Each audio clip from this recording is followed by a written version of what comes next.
और अगर इमाम हुसैन की कुर्बानी ना होती तो यजीद की जितनी सियाहकारियां हैं, यजीद की जितनी बुराइयां हैं, वो आज इस्लाम का एक पार्ट होती।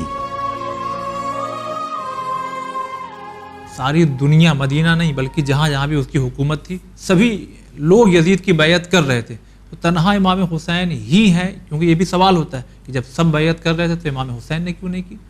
बहुत अच्छी बात है। देखिए, परसेंटेज हमेशा देखा जाता है, और इसीलिए आप देखें हुकूमतों में वो लोग कि जो मसलन किसी को वोट ना दें, वो तादाद में कम होते हैं। मसलन अगर कोई जीत गया 60% वोट लेकर, तो 40% जिन्होंने वोट नहीं दिया उनकी कोई वैल्यू नहीं होती जी। अब जब तक वो 60% वोट मिल जाने वाला इंसान हुकूमत में रहेगा, वो 40% को इग्नोर करेगा, इसलिए कि इन्होंने वोट नहीं दिया है। अगर आप इस जाविये से देखिए तो खुद यजीद की नाकामयाबी सामने आती है। यानी इसलिए कि बज़ाहिर अगर आप देखिए तो 99% लोग, तकरीबन उस जमाने के 99% लोग यजीद के हाथ में बैयत कर रहे थे।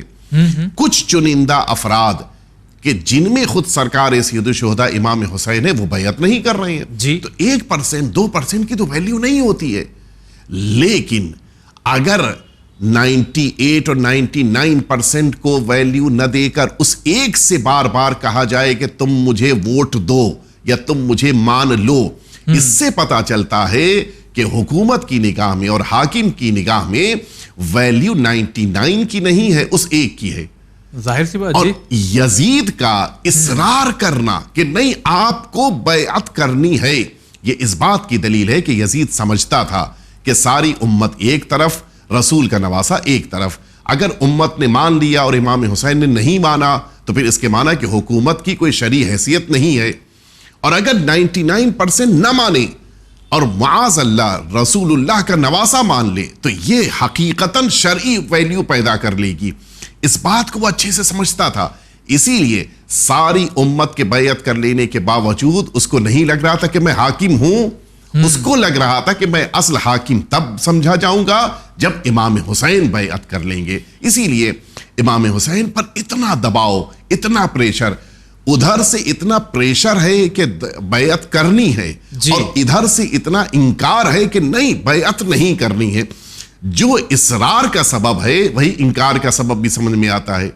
यजीद देख रहा था कि अगर इमाम हुसैन ने बैअत कर ली तो मेरा सारा हुकूमती काम शरई हो जाएगा, और इमाम हुसैन देख रहे थे कि अगर जरा सा भी बैअत से मुताल्लिक कोई बैड मैसेज चला गया, कोई गलत पैगाम चला गया, तो नतीजा यह होगा कि यजीद की सारी बुराइयां इस्लाम का हिस्सा बन जाएंगी।